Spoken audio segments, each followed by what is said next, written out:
माँ कही तेजियन मोहन प्रीति मोहन प्रीति के त्याग कर भगवान को गुणगान कर हाँ भगवान को गुणगान करते दिन दिन हो पार्टी भाषा हुई पड़ी भगवान प्रार्थना कर प्रभु मत लगुच मुझे डाकी पारि गाँ लोक सब भूली जाइए निज निज मायार बांधे जो पिलाटे रही आम तो सब नहीं खाइबा दौलू सी भावी तो सी बोधे नहीं जाइए सी भावी तो सी नहीं स्वयं राधा राणी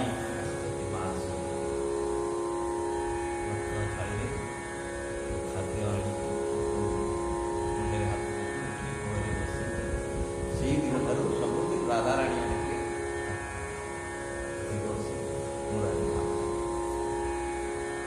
महान भक्त धीरे धीरे धीरे धीरे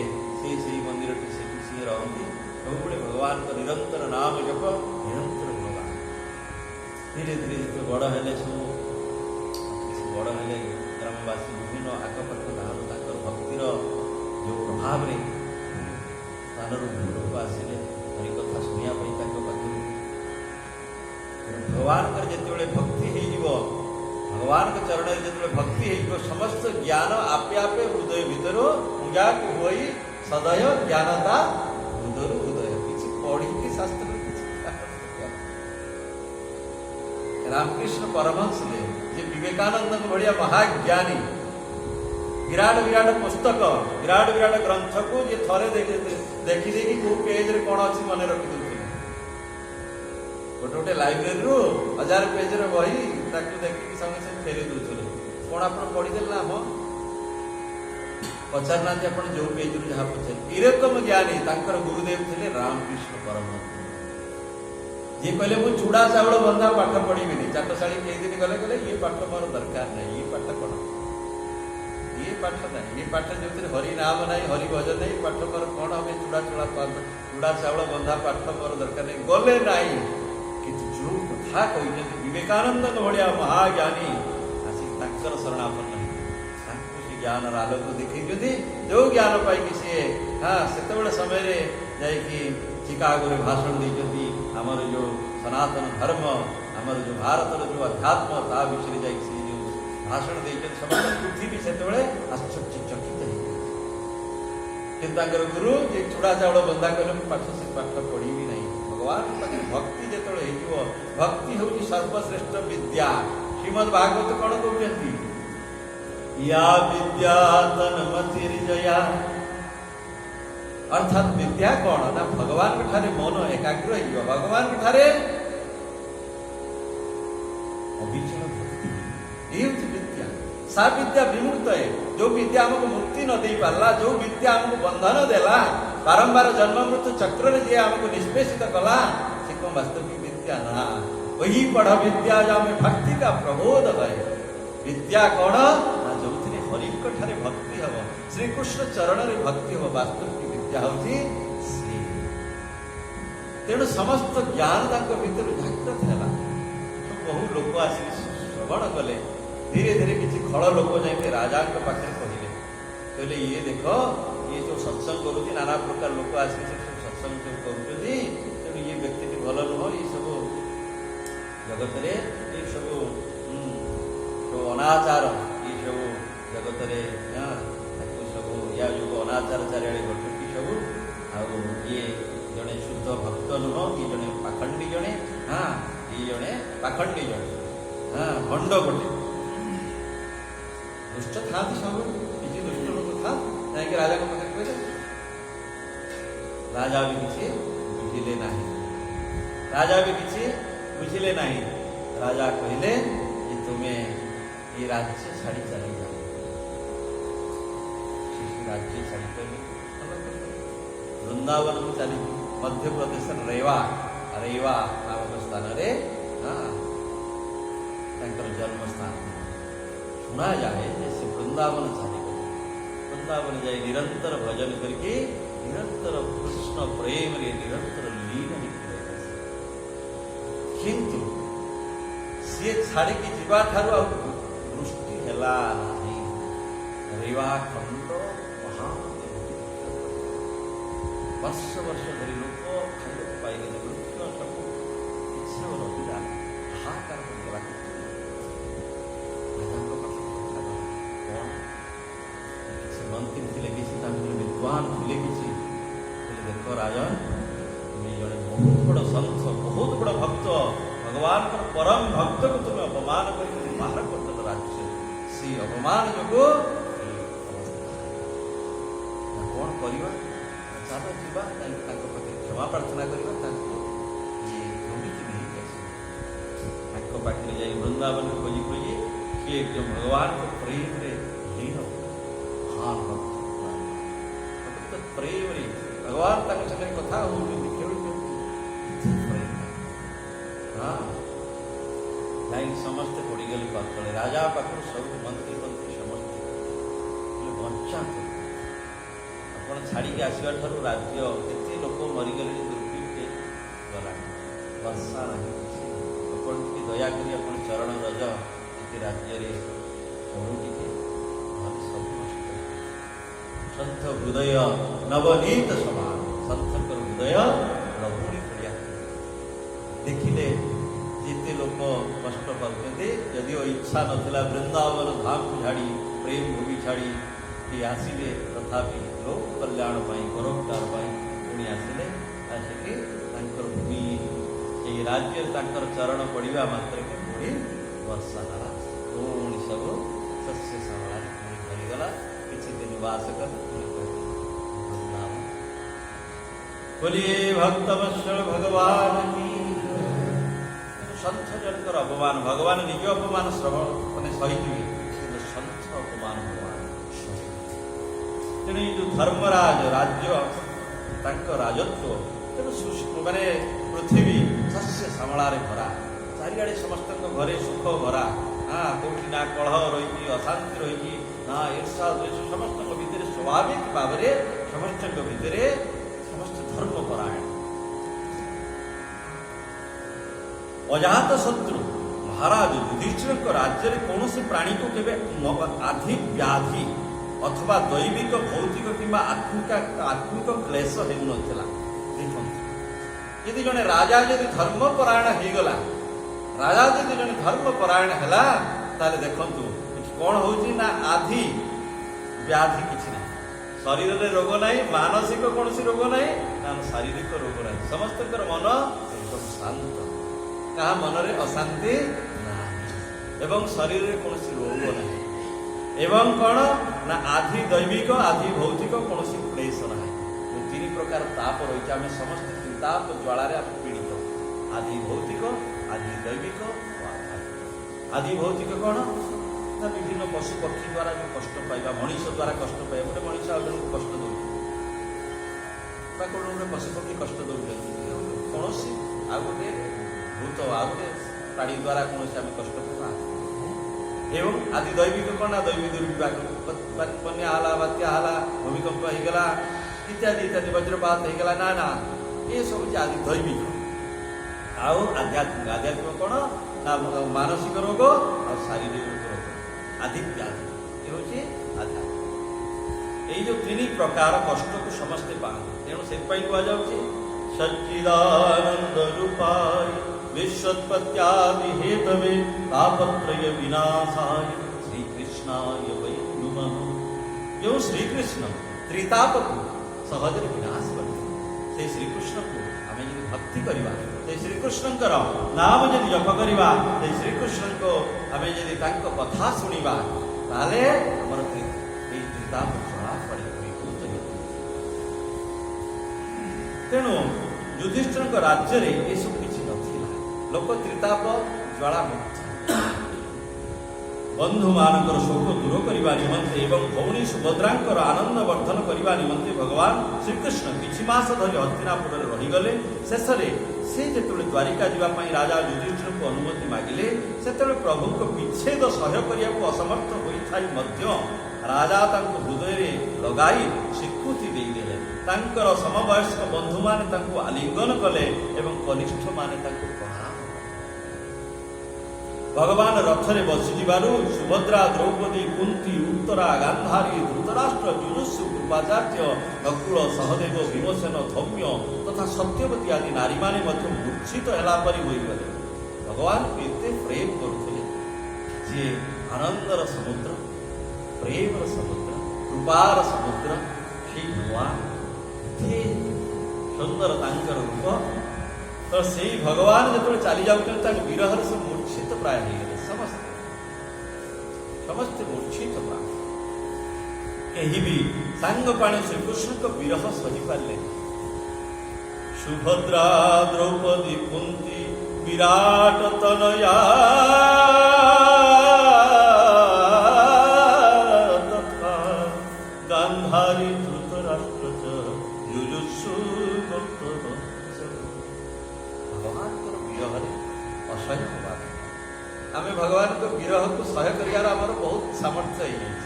आम भगवान को देखने को पाऊने भगवान को अनुभव करें। भगवान सर्वत्र रही आम शिरा प्रशिरा सबुठी अच्छा किंतु आम भीतर से विरह आसुनी। भगवान को दर्शन कर आम भीतर आकुलता आसुनी व्याकुलता आसुनी। गोटे पद मीराबाई भगवान का आकुलतार केमती अवस्था हुए करवा।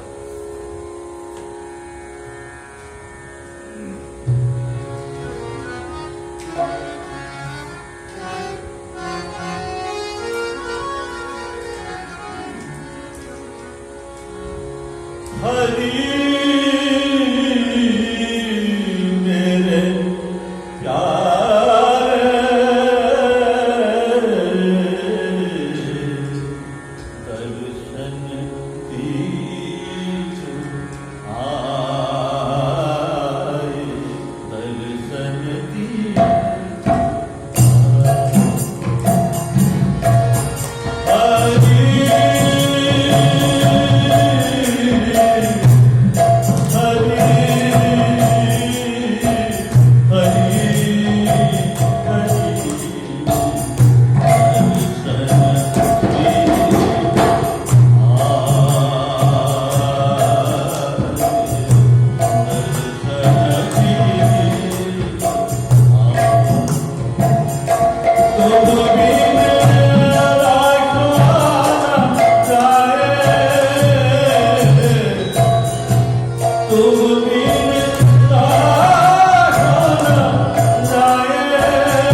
दर्शन दीजो आए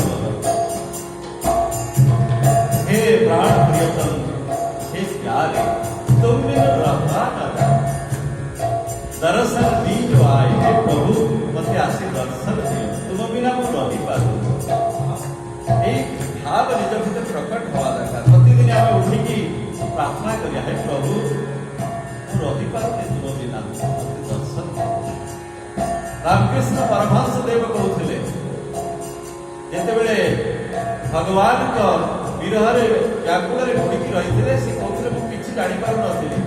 नी जो आरती होता घंट बाजुला मुझे जापारी गोटे दिन चलीगला मु छात को जाकि कहूली माँ से मातृभक्त थे कालीकर भक्त थे से प्रभु आहुति माँ पुणी गोटे दिन चलीगला तो मत दर्शन दे प्रभु दर्शन आम भर आकुलता आसवा दरकार व्याकुलता आसवा दरकार। आम अर्थ कांदुचे महान कांदुचे जश कांदुचे परिवार कांदुचे प्रभु को दर्शन कांदा दरकार प्रभु को भक्ति कांदा दरकार प्रभु को प्रेम कांदा दरकार। मीराबाई कहते प्रभु आप दर्शन दिखाँ मुझे बिना रही पारूनी रहा नहीं जाए रहा न जाए। हरि हरि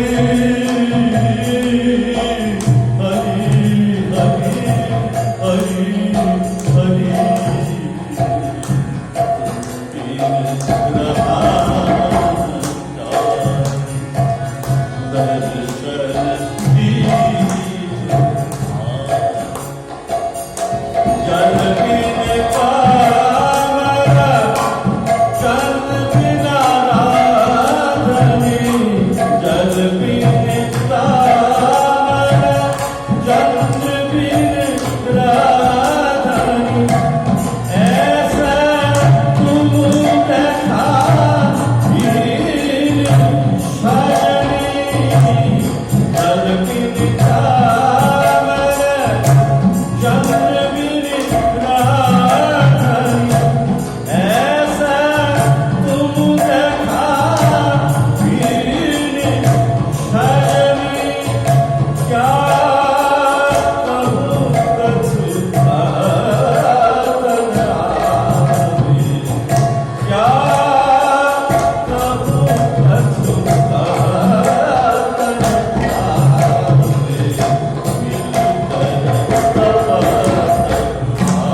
प्रभु को दर्शन बिना आम भितर भावना आसवा दरकार प्रभु रहीपर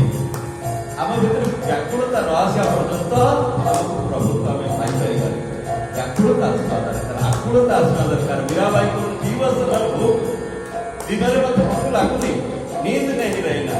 रात्रि निंद लगुनि क्या कहूँ कछु कहत ना आवे लोक आसी पचार कौन कहबी किसी भावी पार्टी पार्टी किसी कहत बाहर प्रभु को विरह कौन कहबी कौन कहबी क्या कहूँ कछु कथत ना आवे डेली कर तपत बुझाए प्रभु दर्शन देखी मो भीतर जो विरह ताप ये ताप को दूर कर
मीराबाई कहते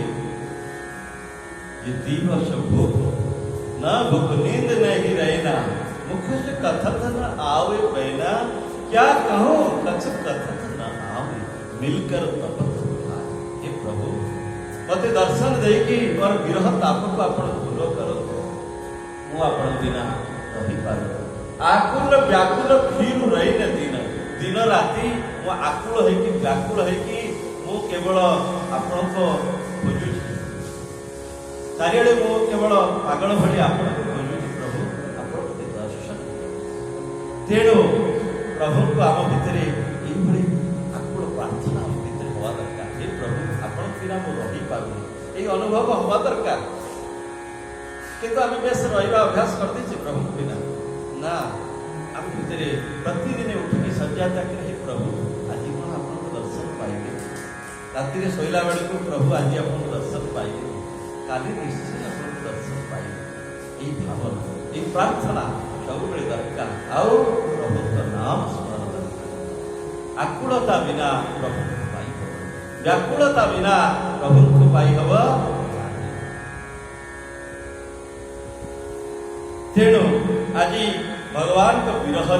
सब मूर्छित हो जाऊँ सुभद्रा द्रौपदी कुंती उत्तरा समस्ते आज भगवान जाऊँच आज हस्तिनापुर आज द्वारिकापुरी से चली जाऊँच समस्ते मूर्छित हो जाऊँच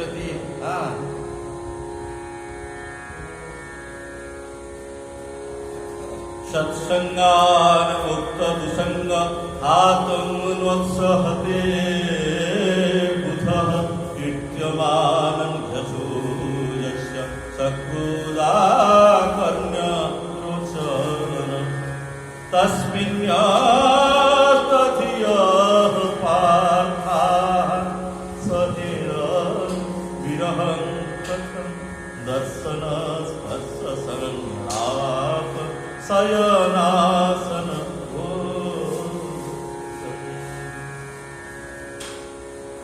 कौन होची ना सत्संग द्वारा कुसंगरु विमुक्त होइथिबा विचारशील पुरुष जो भगवान मधुर जश गुण थरे मात्र श्रवण करदेले ताहाको आउ परित्याग करिपारंती नाही। जो सत्संग रे हरि कथा सुनिकी जो पंडित माने जो भक्त जन माने थरे मात्र से प्रभु को कथा शुणी देकी ताकू आउ केबे सारा जीवन त्याग करिपारंती नाही। सेइतरे से रहि जाती एते ताको रस से प्राप्त हुए हरि कथारो हरि गुणरो सी आउ सारा जीवन त्याग करिपारंती नहीं। प्रभु को गुण शुणिकी प्रभु का नाम शुणिकी प्रभु के प्रति एते प्रेम शुणिकी से प्रभु साक्षात विद्यमान ताको सहित कथा होउजंती हसुचंती खेलुचंती साथी रे भोजन करूचंती साथी रे शयन करूचंती जो पांडव माने सेही प्रभु आज चली जाउचंती जणे कि रहि पारिबो सह्य करिपारिबो प्रभु को छाड़िकी प्रभु को नाम केते मधुरता हरि नाम की रस अछि पान तला लोक सिना जानी नाम रे की मिठास की मधुरता नाम रे हरि नाम रे की मधुरता हरि कथा रे की अमृत हरि कथा रे की अमृत रही हाँ हरि कथा रे की अमृत रही जने ताको छाड़ी से रही पार हरिनाम रस जहाँ वास्तविक प्राप्त है सी हरिनाम छड़ा रही पार हरि कथा छड़ा से रही पार सी हरि कथा छड़ा रही पार हरिनाम छड़ा सी